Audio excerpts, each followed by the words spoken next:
আসসালামু আলাইকুম এভরিওয়ান। আমি খাদিজা আমিন আশা। আপনারা অনেকেই আমাকে চেনেন। আমি জাতীয় বিশ্ববিদ্যালয় থেকে হিসাব বিজ্ঞানে অনার্স মাস্টার্স করা।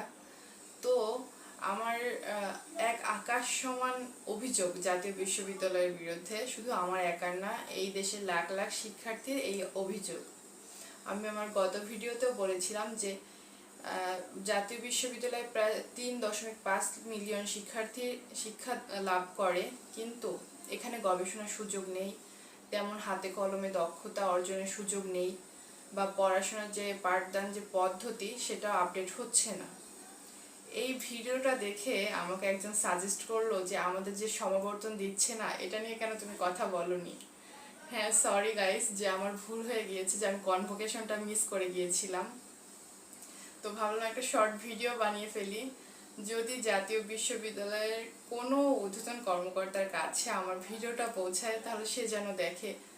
অবশ্য তাদের দেখা কথা, কারণ বেশিরভাগ স্টুডেন্ট জাতীয় বিশ্ববিদ্যালয়ের বিভিন্ন কলেজ থেকে, দেশের বিভিন্ন কলেজ থেকে আমি দেখলাম যে তারা লেখালেখি করছে, সমাবর্তন চায়। আর যখনই একটা মজার ব্যাপার হলো যে যখনই জাতীয় বিশ্ববিদ্যালয়ের কাছে কোনো সেশনের বা কোনো যখনই অনেকগুলো স্টুডেন্ট মিলে সংবর্ধনের আয়োজন করতে চায় বা দাবি জানায়, তখনই একটা নতুন রুলস জাতীয় বিশ্ববিদ্যালয় অ্যাড করে।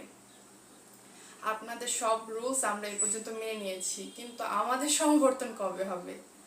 আমাদেরও তো ইচ্ছা করে যে কালো গাউন গায়ে দিয়ে টুপি আকাশে উড়িয়ে দিব, তাই না?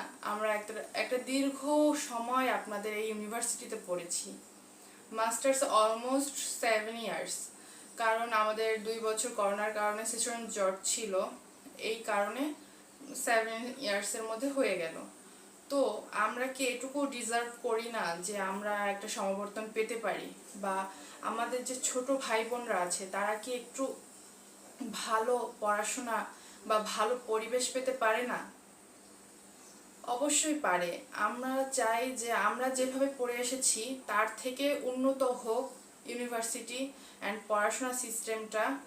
আর সিস্টেমটা এমন হোক যেন সমসাময়িক জ্ঞান অর্জন করতে পারে, দক্ষতা অর্জন করতে পারে, পাশাপাশি গবেষণার জন্য একটু সুযোগ হয়। এটা আমার খুবই খারাপ লাগে, কারণ যখন কেউ আফসোস করে বলে যে আমাদের ইউনিভার্সিটি থেকে তেমন কোনো গবেষণা নেই বা সে সুযোগ পাচ্ছে না, থিসিসটা অ্যাড করার জন্য আমি খুবই বিনীত নিবেদন যেটাকে বলে, আমি রিকোয়েস্ট করছি যে আপনারা এই যে পাঠদান পদ্ধতি মাস্টার্সে অবশ্যই থিসিসটা ঢুকান।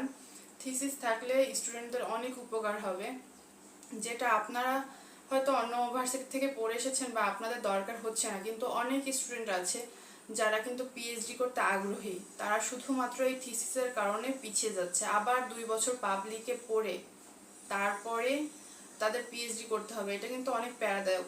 জীবন খুব ছোট, কিন্তু তার মধ্যে থেকে 2 বছর নষ্ট করতে হবে শুধুমাত্র স্বপ্ন পূরণের জন্য। আমি চাই যে জাতীয় বিশ্ববিদ্যালয় এই বিষয়টা নিয়ে কাজ করুক। সবাই দোয়া করেন যেন জাতীয় বিশ্ববিদ্যালয়ে একটা সমাবর্তন হয়, আমিও যেন থাকতে পারি। আর আজকের ভিডিওটা এই পর্যন্তই।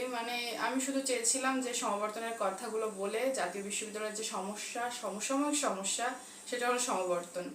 পুরো দেশের স্টুডেন্টরা চাচ্ছে, লক্ষ লক্ষ শিক্ষার্থীরা চাচ্ছে যে সমাবর্তনটা হোক, আমিও চাচ্ছি। তো আজকের ভিডিওটা এই পর্যন্তই। আল্লাহ হাফিজ।